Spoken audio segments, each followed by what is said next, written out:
दोस्तों नमस्कार, जय भारत, वंदे मातरम, जय श्री राम। आपका दोस्त योगी बोल रहा हूँ और आप मेरा चैनल देख रहे हैं द योगी वाणी। चैनल पे आजकल नए नए एक्सपेरिमेंट में कर रहा हूँ, लेकिन फिर लौटते हैं मुख्य धारा में।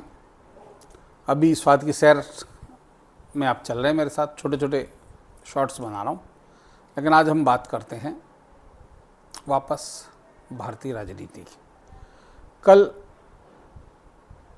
बिहार में चुनाव पहले चरण का यानी मतदान संपन्न हुआ और मतदान प्रतिशत पिछले 2-3 सालों के मुकाबले बहुत बेहतर रहा।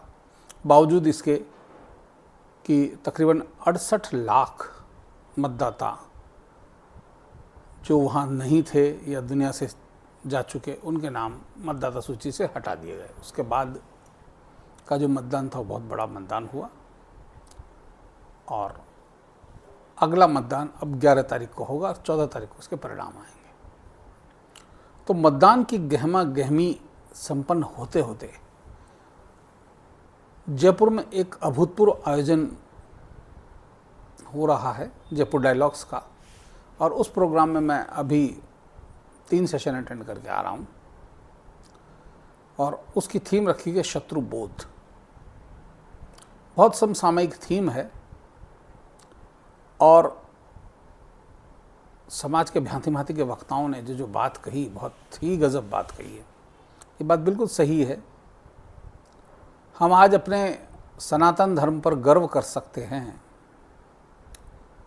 कि 150-200 साल के मुगलों की आतताई शासन, 200 साल मुसलमानों का शासन, 200 साल अंग्रेज़ों का शासन, उससे पहले बहुत सारे तुर्क आक्रमणकारियों के अटैक, हमारे मंदिरों का विध्वंस और हमारे बहुत सारे लोगों को तलवार के जोर पर धर्म परिवर्तन, और नहीं धर्म परिवर्तन तो उनको मौत के घाट उतार दिया गया। बहुत सारे मारवाड़ में जो हुए, मेवाड़ में जो हुए, वो साका जोहर जिनमें महिलाओं ने सामूहिक रूप से आत्मदाह किया।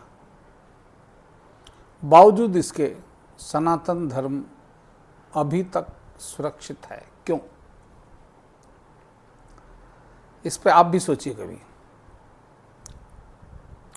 हम हमारी जड़ों से भली भांति अभी भी चिपके हुए हैं, हमारी परंपराएं अभी भी शाश्वत हैं।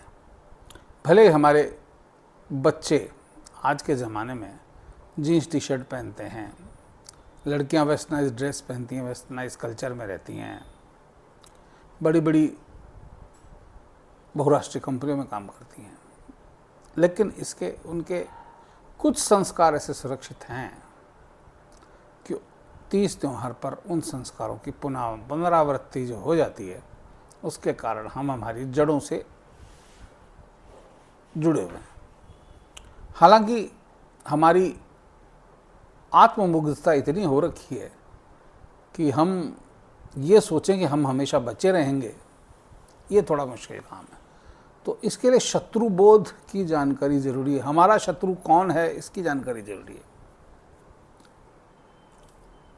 आज के वक्ताओं ने जिनमें कहा, बहुत तौरसेकर बड़े प्रखर वक्ता हैं, मराठी पत्रकार हैं, उन्होंने कहा गंगा जमुनी तहजीब। गंगा भारत की, जमुना भारत की, तहजीब कहाँ से आया शब्द? गंगा जमुनी तहजीब जैसी कोई बात नहीं है। गंगा भारत की, जमुना भारत की, और तहजीब बाहर से आया हुआ शब्द जो फारसी और हिंदी ही समझो, हिंदी जैसी कोई भाषा जो अकबर के काल में आई थी, उसको मिलकर बनी उर्दू से उपजी भाषा है।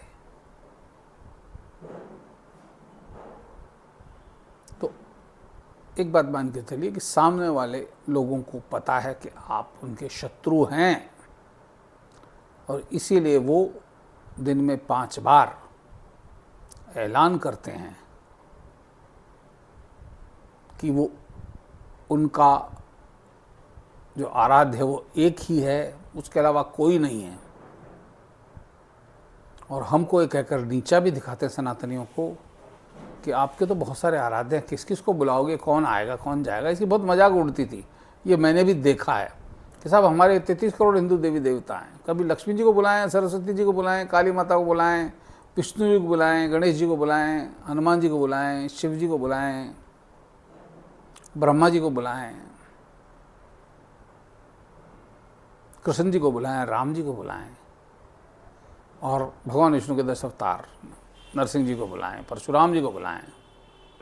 तो इस तरह की बातें बहुत होती थी, लेकिन फिर भी हम जड़ों से बिखरे हुए हैं। आज एक प्रयागराज के एक प्रखर पत्रकार हैं और वक्ता हैं अनुपम मिश्रा जी, उन्होंने एक बहुत पते की बात कही। उन्होंने कहा कि हम लोग डिमांड तो करते हैं कि ये मंदिर हमको दे दी जाए, जैसे काशी विश्वनाथ है, मथुरा का है, और भी मंदिर जिन पर तोड़ के मस्जिद बनाई गई। लेकिन उनका एक कहना और था कि आप अपने बच्चों को ये आदत तो डालिए कि वो मंदिर जाएं। मंदिर ले लिए फिर उनका होगा क्या? तो मंदिर जाने की प्रवृत्ति और बढ़नी चाहिए।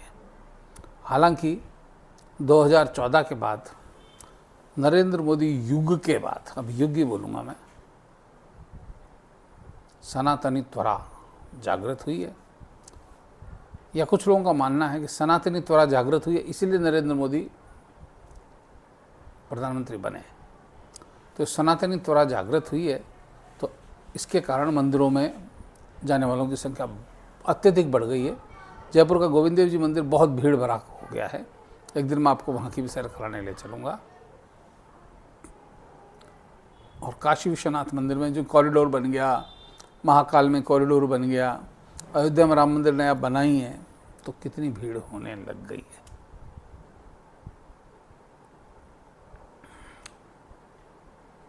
तो उससे हमारी संस्कृति और सभ्यता अक्षुण्ण रह पाएगी, क्योंकि मंदिर एक हमको आपस में जोड़ने का माध्यम है। नहीं तो पहले अंग्रेजों ने, फिर कांग्रेसियों ने किस तरह हमको सनातन को तोड़ा है।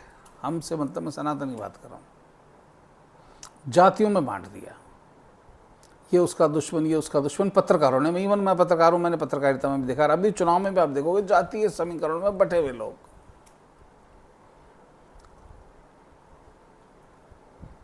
सब मेरी जाति का मैं उसको वोट दूंगा, ऐसा अमूमन होता नहीं है। भारतीय मतदाता इतना बेवकूफ़ नहीं है। लेकिन बांट बांट के इतने सालों तक कांग्रेस ने यहाँ शासन किया है, ये तो तय है।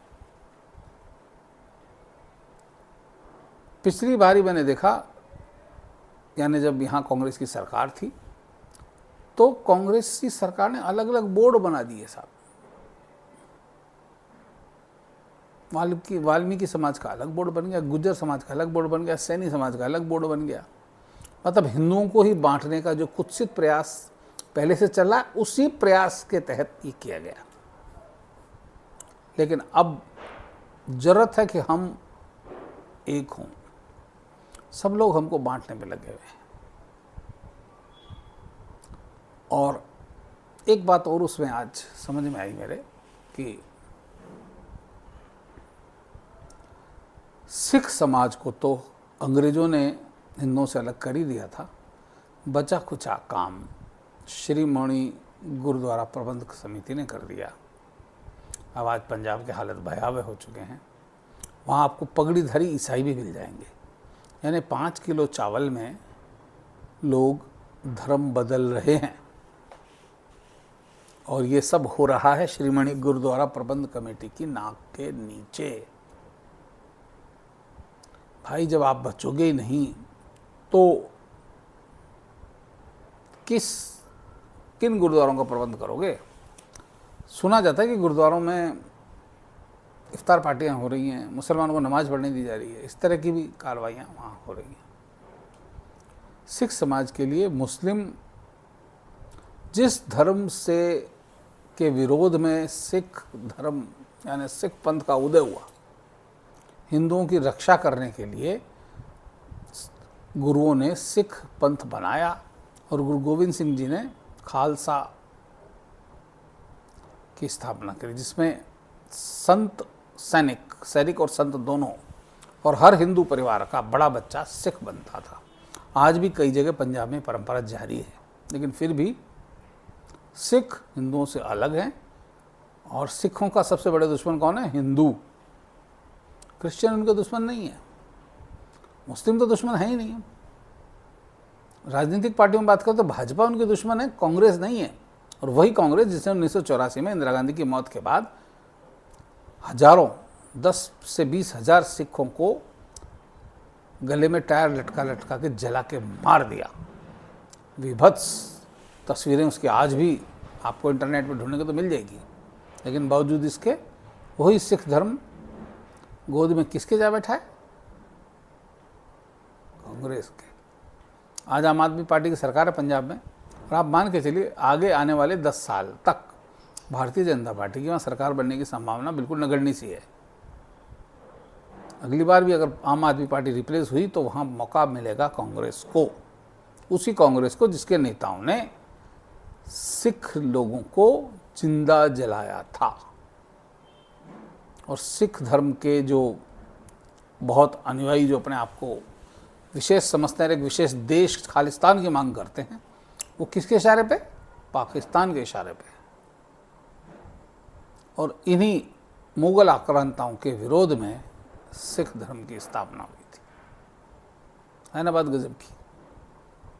तो शत्रुबोध जागृत करने की जरूरत है, क्योंकि वहाँ बहुत और से करने की बहुत जोरदार बात कही कि आदमी जितना बुद्धिमान होता था ना कंफ्यूज होता है, तो उसका शत्रुबोध होता नहीं है। उन्होंने अर्जुन का उदाहरण दिया। अर्जुन को 18 अध्याय सुनाए श्री कृष्ण ने, उसके बावजूद भी उनको शत्रुबोध नहीं हुआ। फिर उन्होंने अपना विराट स्वरूप दिखाया, तब उनको शत्रुबोध हुआ, तब वो युद्ध में युद्धरत हुए, युद्ध लड़ने को तैयार हुए। तो आमतौर पर सनातनी लोगों की स्थिति ऐसी ही है। जब तक आप अपने शत्रु को नहीं पहचानेंगे तो आप अपने शत्रु से लड़ कैसे पाएंगे? तो दोस्तों, अब आज बात यहीं ख़त्म करता हूँ। अगला सिरा फिर पकड़ेंगे अगले किसी वीडियो में। तब तक के लिए आज्ञा दीजिए। नमस्कार, जय भारत, जय श्री राम। चैनल पे पहली बार आए हैं तो चैनल को सब्सक्राइब जरूर करें, लाइक करें, शेयर करें और अपने इष्ट मित्रों तक इसे व्हाट्सएप, RTI और जो भी सोशल मीडिया प्लेटफॉर्म उनके जरिए भेजें। जय भारत।